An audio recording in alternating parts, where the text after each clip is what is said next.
repente estos pobres muchachos decidieron montarse en este barco de paseo, de pesca deportiva, con un solo motor. Señores, esto no hay quien se lo crea. Y de repente navegar por el peor de los escenarios para desembarcar, pasar por debajo de un faro donde los están mirando, aunque los estaban esperando. El faro solo dijo, ya llegaron los que ustedes están esperando. El faro no dijo, miren lo que encontré, sino ya los que ustedes quieren ver, mírenlos aquí. Han tenido que rectificar, Camilo, esa lista en la que incluían el nombre de Roberto Azcorra, que resulta que no estaba, no había viajado. Puede ser, como yo comentaba en el día de ayer, sin tener una bolita mágica, que lo que estamos hablando es de algo que se sabía, de algo que ya tenían una lista, que se les había facilitado una lista, que se atrevieron a leerla tal cual sin darse cuenta que quizá en el último minuto esa persona decidió no subirse al barco. ¿Cómo lo ves tú? Así mismo, yo pienso que ellos estaban trabajando con una crónica que ya habían preparado, con un informe que ya tenían y que lamentablemente para ellos no se dio exactamente como lo tenían. Mira, aquí hay muchas preguntas. Hay muchos errores manifiestos para un grupo de personas que trata de infiltrarse en un país. Hay errores elementales que no cometería nadie. Claro. Lo que te demuestra primero el carácter de aficionado que estamos viendo en el caso de que ellos fueran los creadores de esta idea. Y segundo, en que estaban recibiendo lo que en buen cubano se llama un cuerdazo de alguien para que actuaran inmediatamente, aceleraran, llegaran, hicieran lo que fuera posible. Hay cosas tan elementales como desembarcar a las 10 de la mañana. Todo el que va en una operación de este tipo va de noche o de madrugada cuando la visibilidad sea mínima. Otro aspecto, Marian, desembarcar en un país enemigo, uno siempre garantiza que sea al estilo Normandía, en una playa, en un lugar directo donde tú llegues y desembarques. Elegir para desembarcar la callería del norte de la villa. Y al lado de un faro y una sede militar. Y un laberinto sinuoso de callerías y de bajos y de canalizos por lo que no puedes ni correr, sinuosos por lo que tienes que navegar para llegar a la costa de Cuba. O sea, esto es como un laberinto que se lanza delante de la costa cubana, que es dificilísimo de pasar, donde se encalla todo el mundo, donde las personas van y normalmente tienen que tener un práctico para navegar por esos canalizos. Entonces estos neófitos, de repente, estos pobres muchachos decidieron montarse en este barco de paseo, de pesca deportiva, con un solo motor. Señores, esto no hay quien se lo crea. Y de repente navegar por el peor de los escenarios para desembarcar, pasar por debajo de un faro donde los están mirando, aunque los estaban esperando. El faro solo dijo, ya llegaron los que ustedes están esperando. El faro no dijo, miren lo que encontré, sino ya los que ustedes quieren ver, mírenlos aquí. Pero además, tener una persona que adelantaron que llegara a Cuba, que estuviera ya en Cuba para avisarles, para crear las condiciones, y ellos no tener ni siquiera la mínima medida de seguridad de contrachequear si ese hombre está detenido, si está suelto, si tienen una doble contraseña para saber, cosas elementales. Y además, demuestra otra cosa. Fíjate, yo ayer estaba comentando exactamente las mismas preguntas que te haces tú.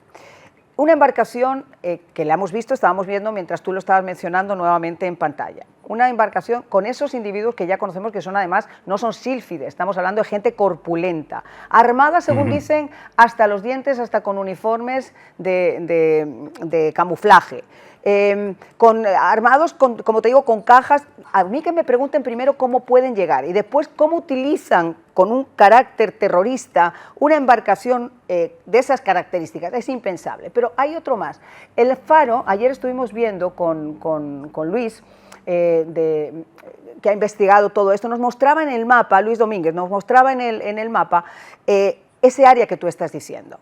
Y no tiene ningún sentido. Hay un faro que está prácticamente enfrente a las 10:30 de la mañana. Tienes además una base militar que está activa todavía en ese área también. Es decir, ¿por qué escoger ese área? Y además, ¿cómo entra un guardacostas? ¿Cómo entra un guardiafronteras?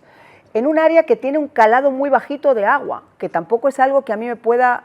Yo no soy experta, pero me imagino que las autoridades federales tienen que saberlo. Y la persona que estaba por delante que detienen, ¿cuánto antes la detuvieron? Porque entonces esto demuestra que lo sabían. ¿Y por cuánto tiempo lo sabían? Claro que lo sabían. Y cuestiones elementales. El pueblo de Corralillo, ahora que nos están llegando los primeros reportes de Corralillo, estaba tomado militarmente. Si yo voy para Corralillo en una lancha y me avisan que el pueblo está tomado militarmente, está claro que me están esperando. Claro. Pero más que eso, las tropas con la frontera tienen lanchas de poco calado que se mueven perfectamente allí, pero que tienen además unas armas de un calibre bestial, 30, calibre 30, una 30K30, una doble ametralladora. Las tropas de la frontera, si hubieran querido hacer un operativo para capturarlo, con cerrarle la salida con los barcos y ponérselo allá afuera, no tienen a dónde salir por la callería, con taparle las 4 salidas ya las cogían. No, ellos necesitaban un show de este tipo, tiroteo, heridos, muertos, y así poderle presentar a la administración Trump, mira, estamos en peligro, ves que realmente estamos en peligro de estos locos desmentalizados que tienen allí, que están dispuestos a venir a matar a cualquiera. ¿Qué clase de cuerda le tienen que haber dado? Mira, Estos muchachos deben pensar que llegando a Cuba los estaba recibiendo el ejército para rendirse o algo por el estilo. Mira, yo tengo una condición especial con este grupo. Para nosotros en Mega TV, en la compañía SBS, trabajó durante mucho tiempo Conrado Galindo, uno de los que está herido y está preso en Cuba.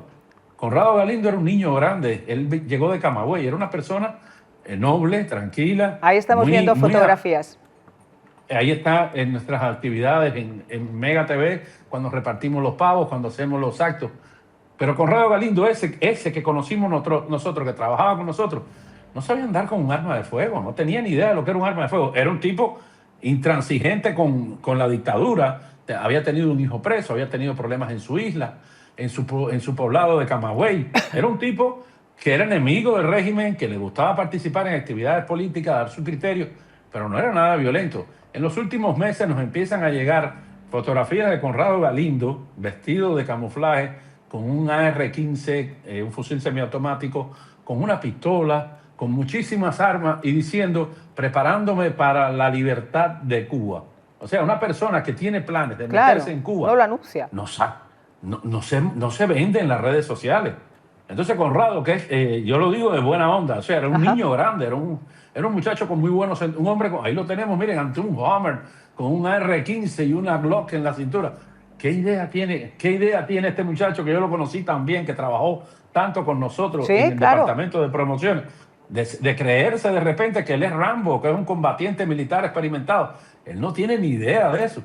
Bueno, hasta el punto que lo cogieron entrando al lugar. Bueno, parece que sí, que ellos dispararon contra las tropas de la frontera, la supuesta única lancha que se les acercó. Sí. Aunque hay reportes de que en el hospital de Matanza también hay militares de Guardia Frontera heridos. No solo el jefe de la nave.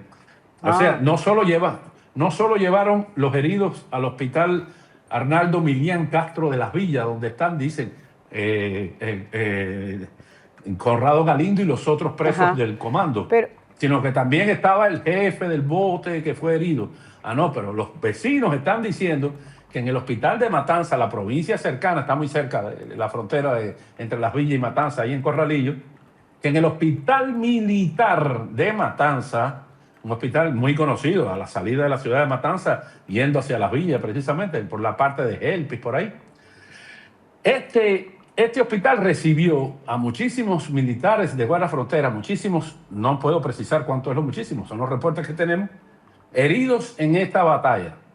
Y que el acto previo fue quitarle los celulares y las posibilidades de retratar o de comunicar a todos los enfermeros que estuvieran allí, trancarlos y decirles que no pueden comunicar, y después llegaron estos heridos en el hospital de Matanza.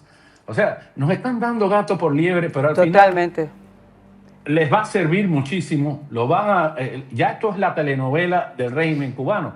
Y en un momento, perdón, y en un momento además tan preciso, que es lo que yo estaba comentando, cuando se está hablando de unas posibles conversaciones entre el Cangrejo, entre otros elementos del régimen, con el Departamento de Estado. Es decir, hay en el fondo una negociación. Y yo creo que este momento es un momento que no podemos descuidar. ¿Por qué? Porque conocemos cómo lo ha hecho en el pasado el régimen, como digo, un régimen mentiroso que maquilla la verdad. A 2 días o 3 días de que se celebrara el 30 aniversario del derribo de las avionetas de Hermanos al Rescate, cuando se está hablando de traer quizá a Raúl Castro para que responda ante la justicia si el Departamento de Justicia finalmente tiene a bien aceptar esos cargos en contra de Raúl, que fue quien dio la orden para que abatieran las avionetas. Es decir, hay una serie de factores que podrían convertir esto además en un as en la manga para el régimen cubano.